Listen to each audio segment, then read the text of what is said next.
Hi, it's LindaLee and welcome back to my channel.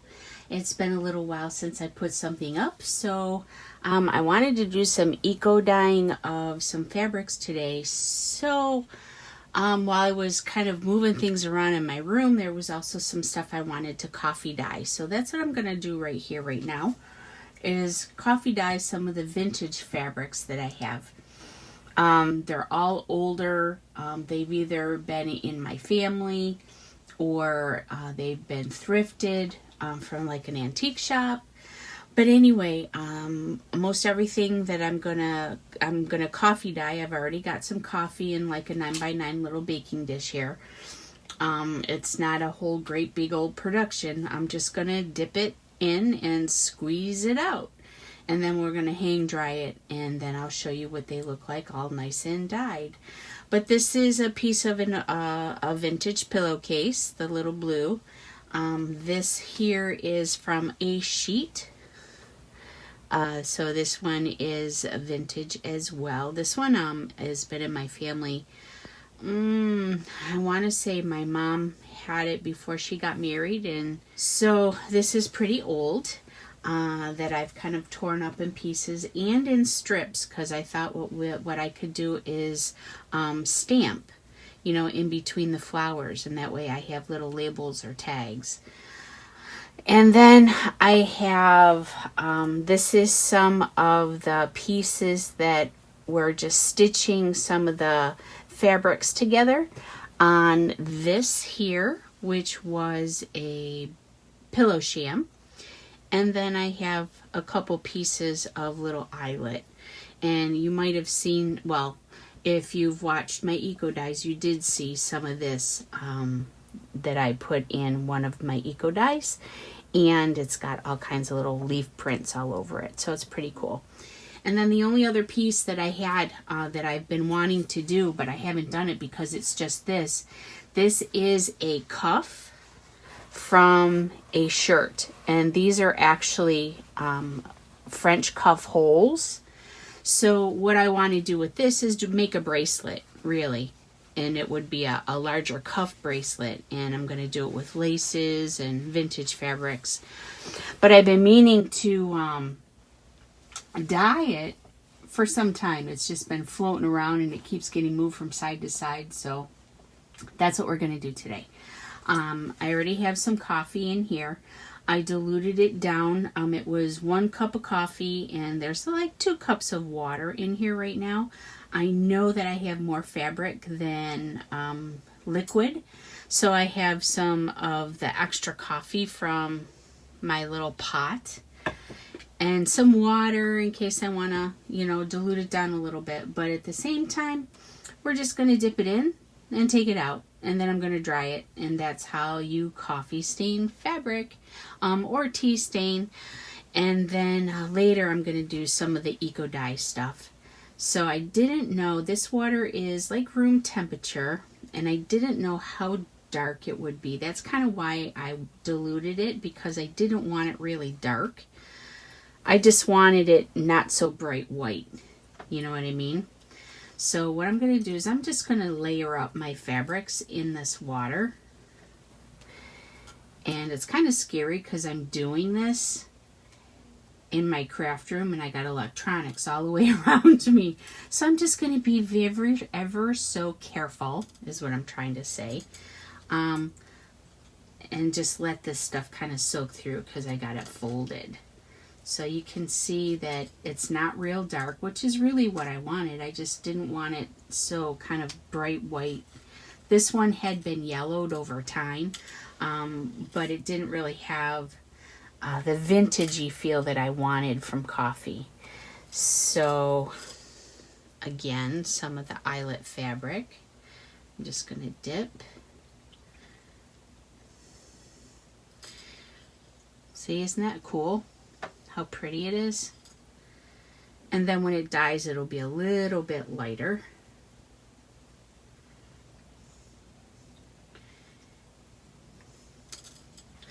But it doesn't have to be this great big production. You know what I mean?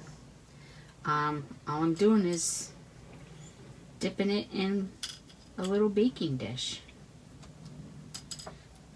especially when it just comes to coffee or tea.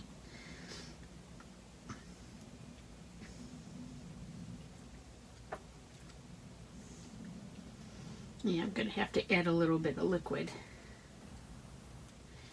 But see, it's perfect. And then when I don't know that I'll rinse it, I might just, squeeze it a little bit, or wring, I guess is the word. Because I don't necessarily want it all to be the same, but being that they are different fabrics, they will take the coffee a little bit differently. See, I'm running out of juice.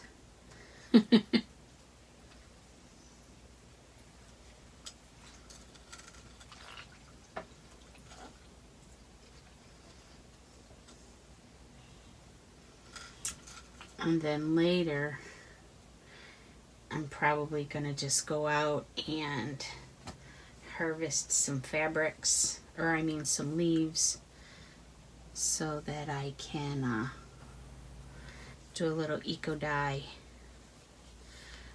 Oh, that's going to look awesome.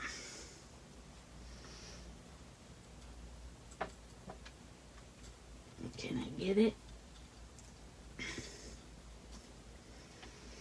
Maybe I can do it without adding more liquid. I don't know.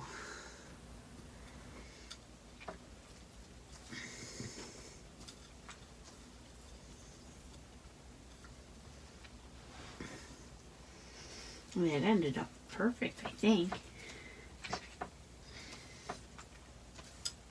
Let's squish it down so it sucks it up.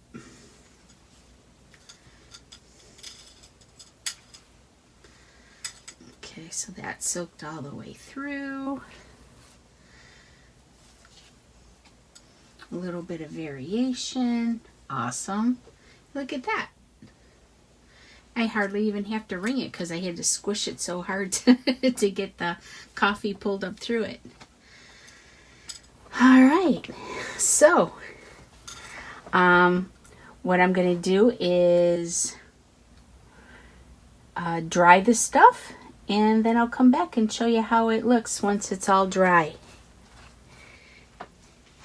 Feel like a little kid. It's fun. All right, see you soon. Hi, welcome back. And my fabrics are all dry from our little coffee staining. And what I did is I kind of opened everything up from when we last saw it and just let it hang and drip dry. I didn't actually wring it out. I didn't really need to because, as you saw, all of the coffee got soaked up. This here was an additional piece of trim that I actually found after I stopped filming. So because it looked, and matched so well with the other blues that I have in the old sheets and pillowcases, I coffee stained this too. So you can kind of see the variations. Isn't that cool? So I've got that. And the fabrics that I have underneath, this was, of course, the white cotton, and everything was pretty much white except this one was a little yellowing just from being old. But this is pretty much where we started, and the fabrics that I have under here, which we will get to, I'm going to do another project and video with. But I had them down here so you can kind of see the difference in what that little coffee staining did. So these were the pieces that I tore from the fabrics that had the stitching in it. This actually came from a pillow sham, so I can use it for tags or toppers of any kind. Use it to tie things closed. But because it's the same type of fabric, I just wanted to keep it rather than throw it away because it can be used. And we saw this little blue trim. It's a pretty long piece, so I'll be able to get some nice healthy pieces out of it. The cuff that I did that is going to eventually be a bracelet, took it really really well. It was nice because it's not a flat color. It's got some variations and a little bit darker in spots, which is what I prefer. I don't like a solid coloring when I do my coffee or tea staining. So this will also be a project for another video, but I finally got it coffee stained, and it probably will not be used with cufflinks. Chances are it's just going to be a wrap, and I'll put buttons on it.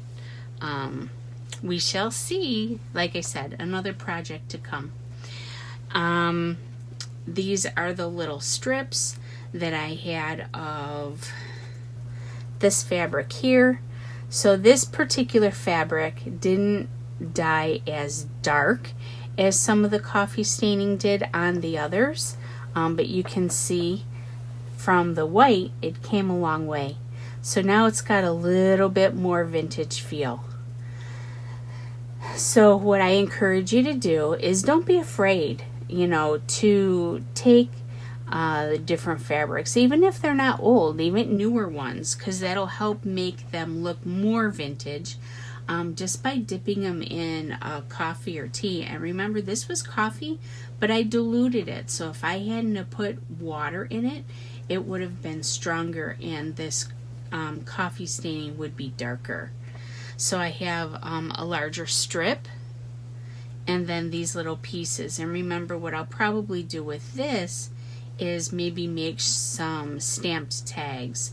So the spacing in between the flowers, I can use one of my stamps and just ink. And what I'll do is I'll probably use one of my archival inks. So remember, whenever you see, this isn't the color I'll use, I'll probably use a black or maybe even a dark blue. But anything that says archival is permanent. So even if this were to be washed and you have the permanent ink on it, it's still going to be there even after the washing. Even though the coffee staining might fade a little more, the ink is going to stay. So just something to kind of think about if you do some inking on fabric. Archival is permanent, and if it gets exposed to more moisture, or say you use watercolors to turn it a different color or enhance it some way, the ink isn't going to bleed. So you saw this, or at least I just showed you it. I love that it's even wrinkled. This one was kind of starchy. It was really firm. It had sat in a drawer for years and years and years, but it's nice and soft now, and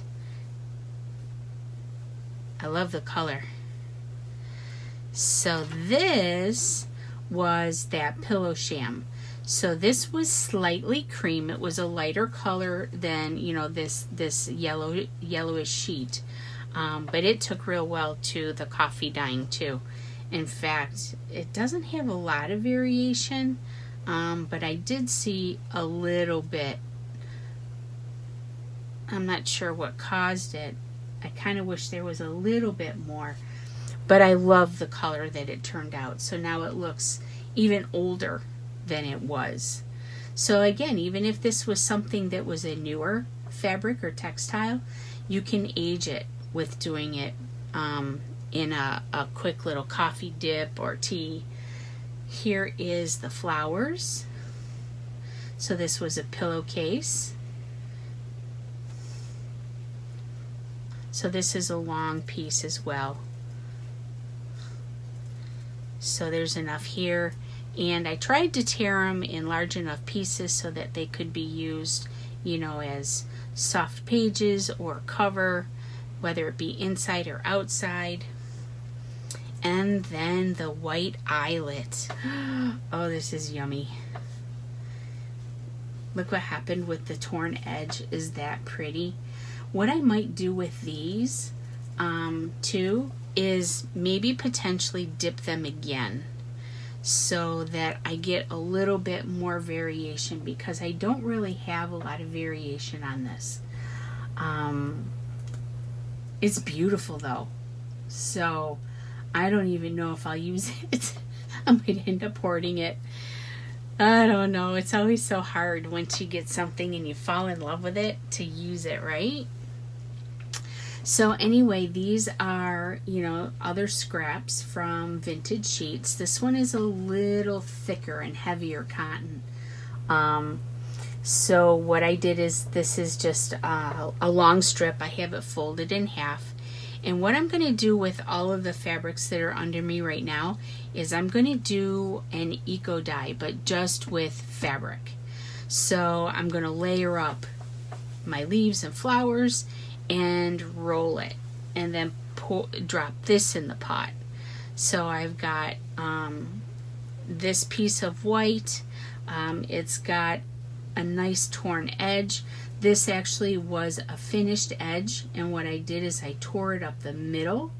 So now it's, got a little bit of almost not really a ruffle, but an extra piece. So depending on, how it takes to the dye, hopefully the edges will be dark and it'll almost appear like a ruffle. That'll be kind of cool. But I have this piece and this piece that's slightly narrower. They are from two different sources, and they are two different weights. So they may take to the coffee or the eco dye a little bit differently. I don't know what I'm going to put in the water just yet. I have to see what plants I harvest. And I will probably put this clip in that video as well, just so you can kind of see where I started with the fabrics. More than likely on the end, and we'll just start with a couple of, like snapshots or something. And then this cotton down here. So these are longer strips. There is no print on this at all. It's all from the same source.